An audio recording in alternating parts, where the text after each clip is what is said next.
Hello, I'm Jenny and welcome to my story.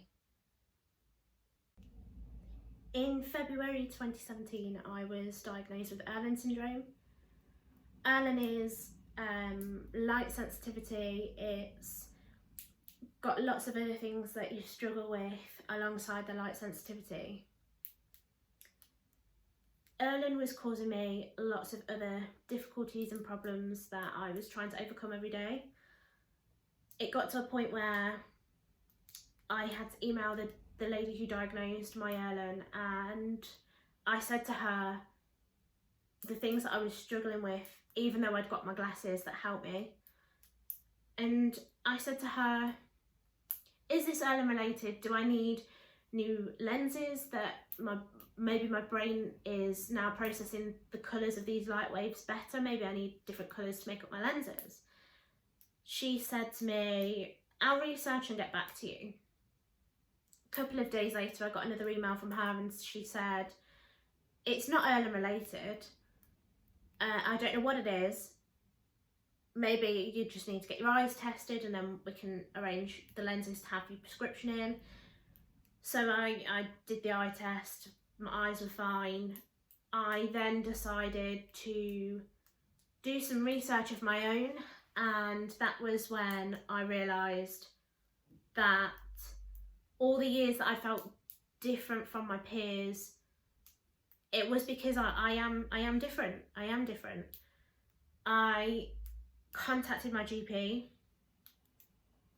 and I said to him, I'm here because I think I'm autistic. I need a diagnosis. I need to know that I'm not just weird or different or out of place, that there is a reason that I am this way.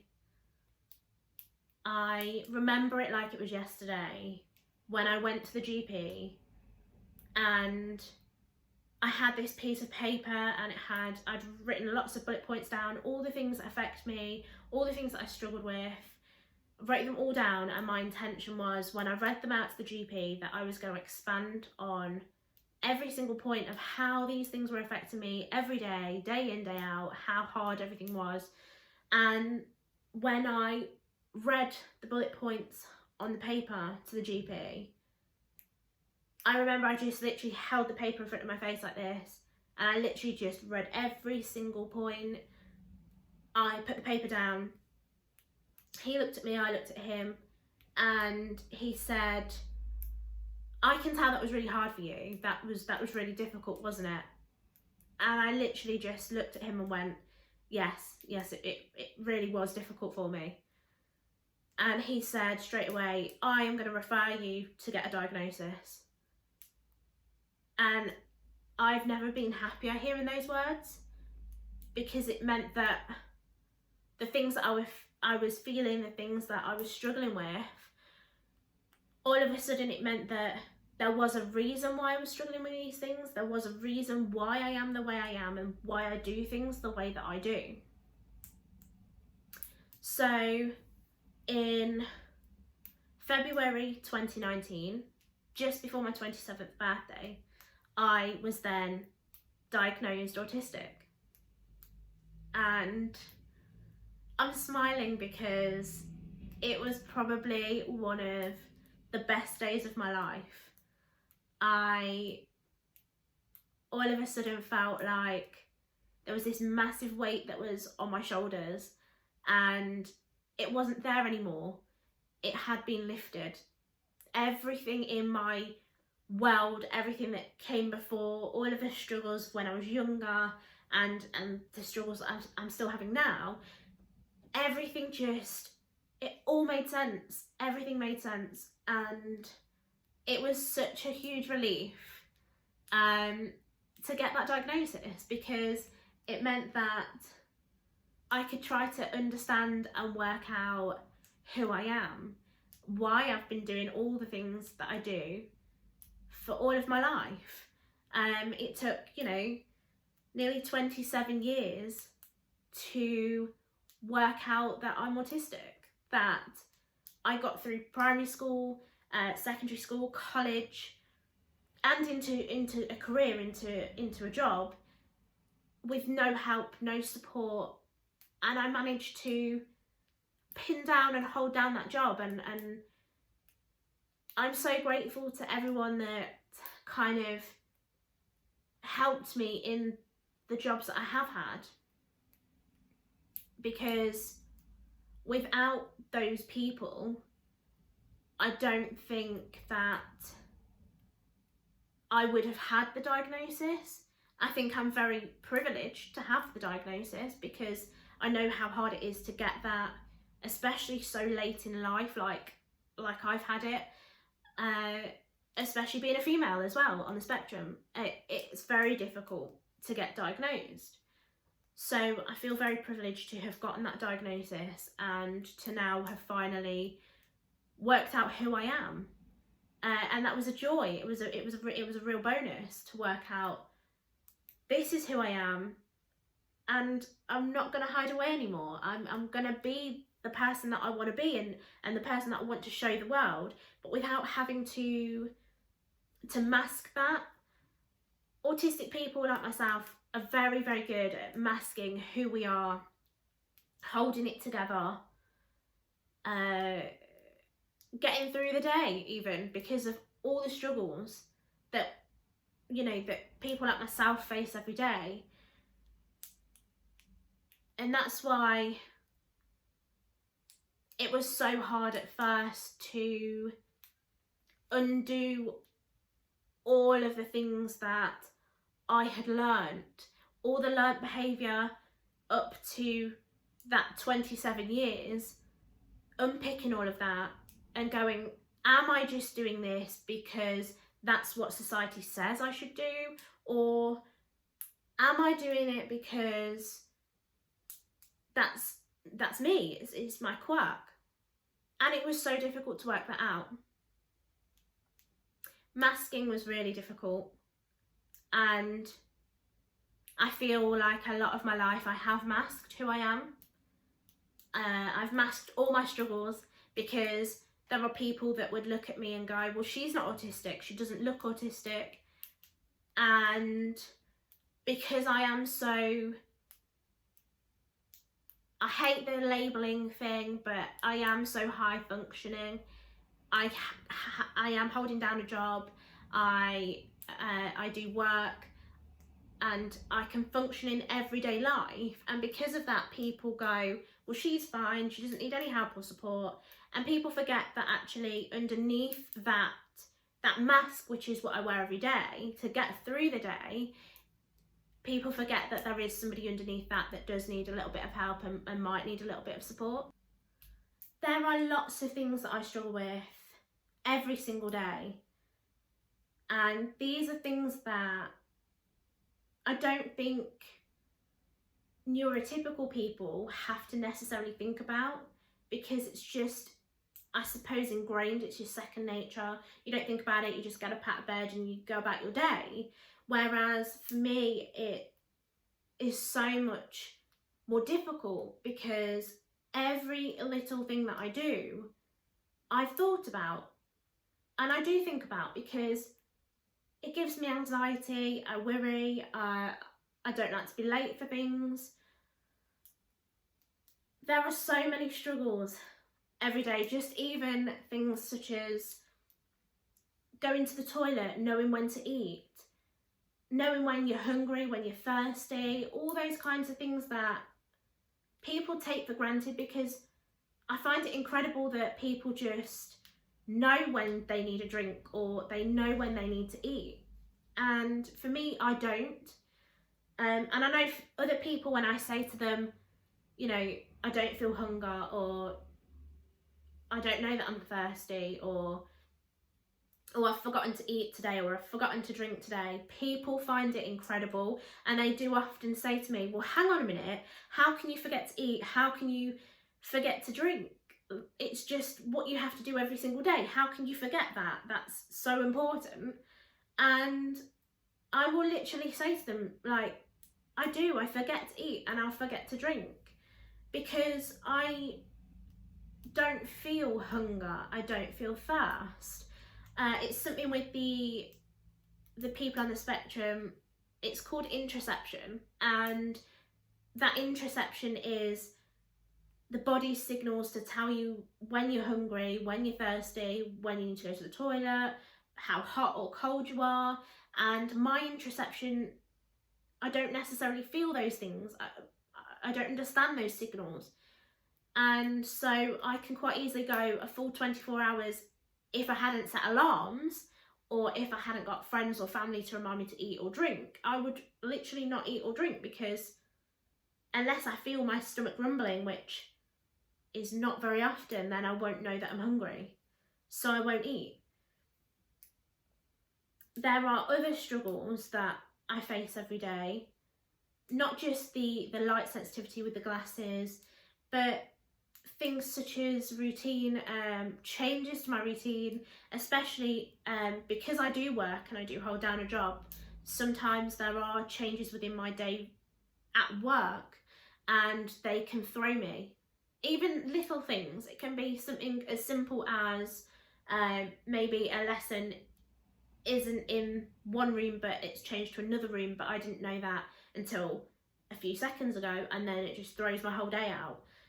It sounds ridiculous, but these things might be small, and like I say, I don't feel think about these things. However, something so small, I'll think about the whole day, and it'll be in my brain the whole day, and it will literally throw off my whole day. My whole day will be quite literally ruined because of that one tiny change.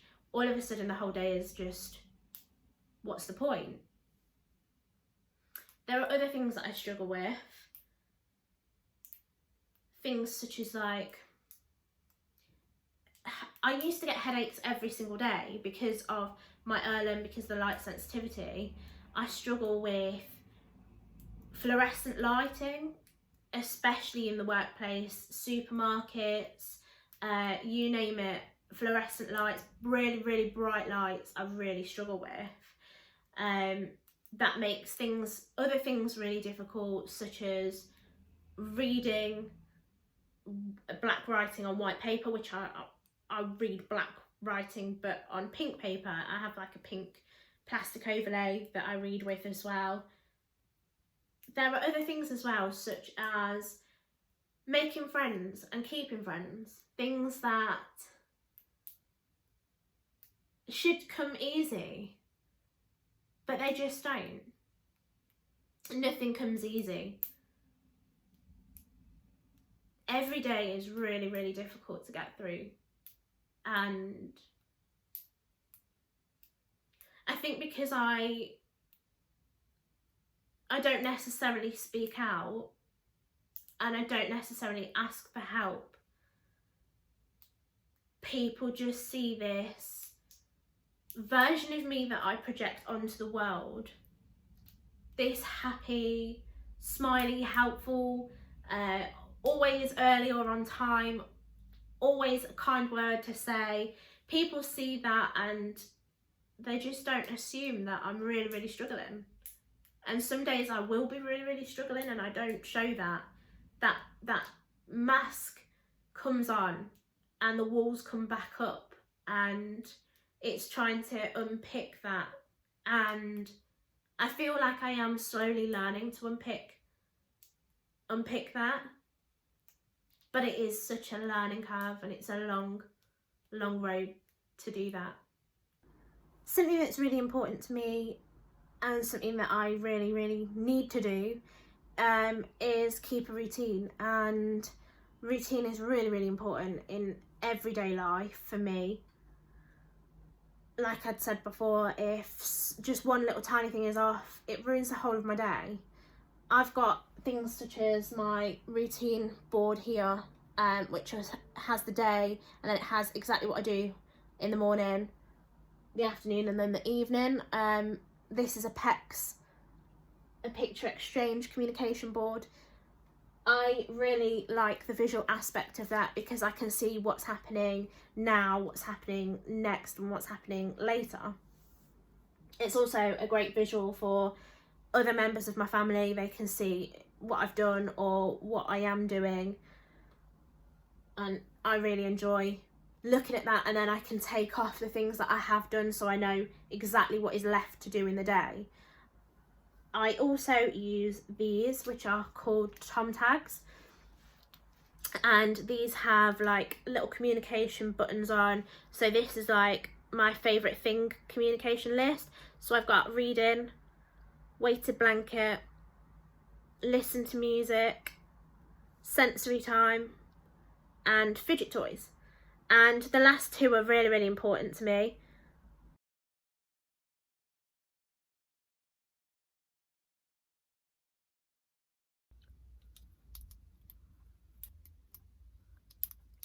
I don't go anywhere, even leaving my house, without having some sort of fidget on me, whether it be my Tangle, whether it be, I've got little glitter ones that fit into my bag, like a fidget cube, anything that I can fidget with, I always take everywhere with me, whether it's even just to go across the road to get some milk and some bread. I take fidgets with me all the time. They're always in my bag. I'm always prepared for any situation. I like things such as these Tom tags, much like my routine board there, because it is very visual. It gives you visuals of things, and what I do like is the I feel bit, because it has buttons on there that help me to realise what I do feel, because I really struggle with knowing how I feel, whether I'm happy, whether I'm excited, whether I'm calm, whether I'm hungry, or whether I am thirsty. So these are really great for communication. I have different communication aids, I think, and I think people, when they look at me, probably wouldn't even think that maybe she communicates differently, or maybe she likes different ways to communicate, or maybe she uses communication aids. You wouldn't look at me and necessarily go, yeah, she uses communication aids. I use a paid for app, and it's called Timo, and that allows me to schedule everything I do for my day, like even my work day. I schedule it all on there, and I can see on my phone exactly what's now, what's next, what's later, and it shows me a little visual when something happens. So if it pops up and it says it's lunchtime and I've scheduled an hour for lunch, it will show me how long is left for lunchtime, and it's a great visual for me. I really enjoy the visual aspect of knowing what is in my routine, what is coming up in my routine, what I have done as well, because sometimes when you think of your day, you think, well, I haven't done much, but actually in the grand scheme of things, especially being autistic, even not doing much is really tiring, and it takes a lot of planning, even just to sit and read, for example, or to, when you are reading, because I will read a couple of chapters at a time, and then if it's a really good book, I'll just keep reading and then I'll forget. And so this is why I always have my alarm set for, you need to get up now, you need to get some food, you need to get up, put the kettle on, get a cup of tea. I have everything scheduled, so even if it's just making a drink, it is scheduled in my schedule to get up, to put the kettle on, to make a drink, or to go to the fridge and get some juice. It's all scheduled, and it's things like that that I don't think people see. I don't think people understand how challenging every day can be when you have to set alarms to, or have a routine, just to know exactly what you're doing, what's coming next, to know you are in the right place at the right time, and you know exactly what is expected of you. I think people tend to take that for granted, I guess. I know a lot of people in my life that are my friends or my colleagues, and they can just go out and do things, and if it's their day off, they won't schedule anything. They can just get up out of bed and do things around the house. But for me, I can't just get up and do things, because I don't know what things I'm supposed to do. So I have to plan what I'm going to do. everything has to be meticulously thought of and planned and put into the app or put into my alarms, because otherwise there's too much choice, and that choice is so overwhelming that then the anxiety comes and the shutdown comes, the meltdown comes, and nothing gets done.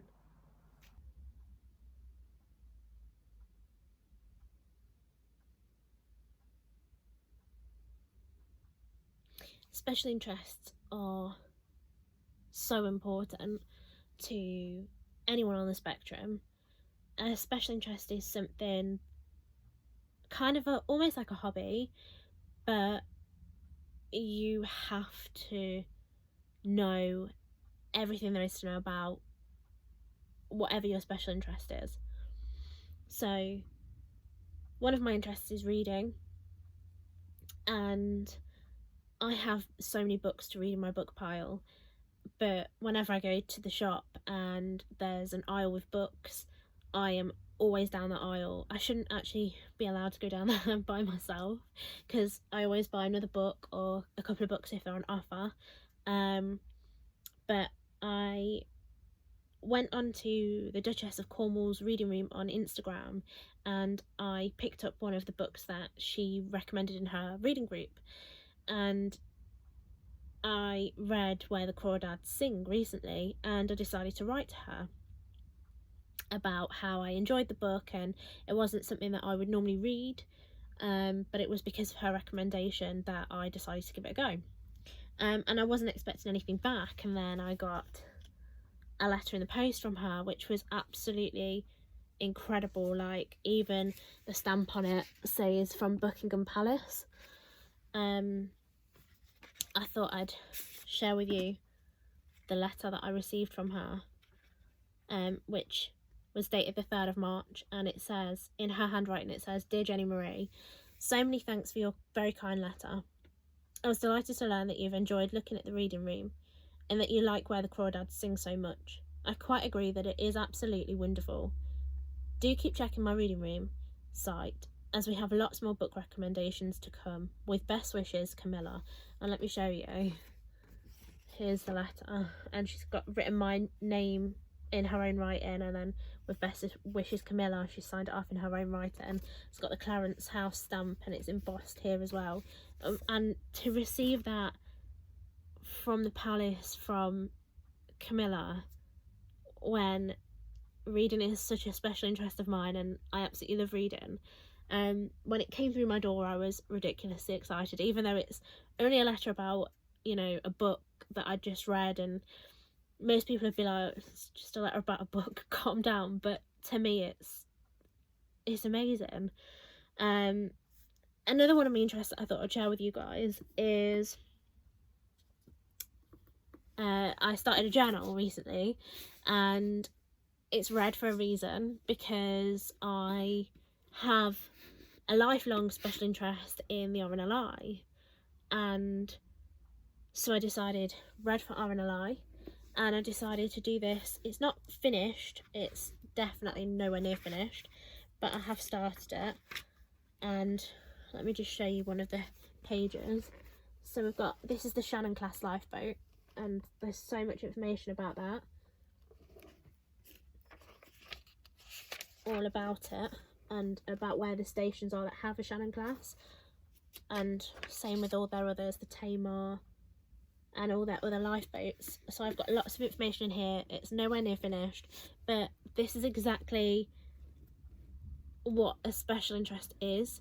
So there's so much information in here about each boat. So like, there's facts about the boats, there's lots of information about them, about the engines in the boats, for example, about the construction of them, about every single lifeboat station that has the lifeboats. There is so much information, and there is still so much more information that I want to put in here. So hopefully this will be done maybe in a couple of months, hopefully, and maybe I'll share this on my YouTube channel. So maybe keep an eye on my YouTube channel to see the finished book, because I know when I told the RNLI I was going to do a scrapbook about them, because it's my special interest. They were really interested to see the finished book, so I'm really excited to finish the book and to share it with the RNLI as well. So special interests are definitely an integral part of my life and who I am. It means that if and when I get the time to indulge, which is quite regularly because I make sure it's in my schedule, that it means that I can function. Because I think without having that time, the downtime, I don't function as well. People say, like, why do you need so much downtime and stuff, and how come you do all these special interests, these hobbies? But I always say back, what I do in my downtime, reading or scrapbooking or indulging in my interests, is literally the exact same as you do with your mobile phone. You know, my friends and other people that I know, they can sit for hours just literally scrolling on their phone. Well, me sitting and reading or sitting and scrapbooking or doing something to do with my special interest is exactly the same. It's just, it looks different. And I guess sometimes different is viewed in a different way. I'm really proud of gaining the autism diagnosis because it has made me realise how important it is to speak up, to share, you know, your experiences, to talk about the things that you experience as an autistic person, but to open that world up to people who perhaps don't know about autism or who are perhaps going through the same thing and they perhaps don't understand it. It has also opened up new experiences for me, things that I didn't think that I would ever do. So I was lucky enough to be involved with the BBC Kids show Pablo, and I have been involved a couple of times with their campaigns, and one of the campaigns was about being really proud to be autistic, and so I was lucky enough to film, and they put that all over their social medias along with other autistic people, and I was involved in 2 of those kinds of campaigns where I was filmed and it was uploaded onto their social medias, and that has not just empowered me and made me feel really, really proud of the fact that since my diagnosis I've been able to open up, I've been able to speak about my experiences, I've been able to help other people to understand themselves, as well as helping myself to understand more about me. I also set up a YouTube channel just after I was diagnosed, and the amount of feedback that I had from people to say, oh my god, I experienced the same thing, or oh, I didn't know this, maybe I'm autistic, maybe I need to, you know, think about everything that I'm going through and maybe I need to seek a diagnosis. Or I've had people that are self-diagnosed and have said, you've given me the strength to go and get a proper diagnosis. And so I'm so passionate about raising the awareness, raising the acceptance of autism, and speaking about my experiences to not just help myself, but to help others that are in the same situation, that are self-diagnosed, wanting a diagnosis, or that have got a diagnosis but don't really understand themselves, because it took me a long time to understand myself and understand my quirks and my traits and things like that. And I'm still, even now, like nearly 2 years on, I am still learning about myself and how much I can handle and everything that just comes with autism, really. I've been fortunate enough to have a few really, really good friends stick by my side and who really understand me and who really take the time to be patient with me when I need it, if I'm non-verbal or if I can't quite communicate and get my words out properly, or if I just need some like real downtime or some sensory time.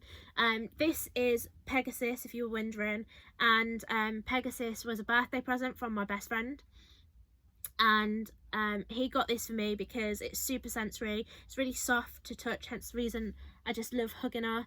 She's really soft to touch. She's got the fur here, she's got the wings that are like shiny and a bit rougher, so it's very, very sensory, and he really knows me well. But it's just things like this that are, I guess, dismissed in society, because society says that, you know, a 20-something-year-old woman can't have big cuddly toys like this, or can't have, you know, little fidgets like these, you know, really cute squeezamals, because they're for children, they're for young people. Like, I'm talking like, I don't know, 6+. But why is it that we have to, as a society, go by those norms? I feel that as an autistic person, I have, and still every single day, break every single rule and norm of society by the things that I fidget with, the things that are not age appropriate, as we should say. But that is what makes me beautiful. It's what makes me unique, I would say. It's something that I've learnt to embrace, and I've learnt to love, and I think that's the most empowering thing, is just learning to be your beautiful self, no matter what that looks like, and not caring what others say or think about you, because you know that's what you need, and you know that's who you are. And I think being comfortable as who you are and in your own skin is really, really important.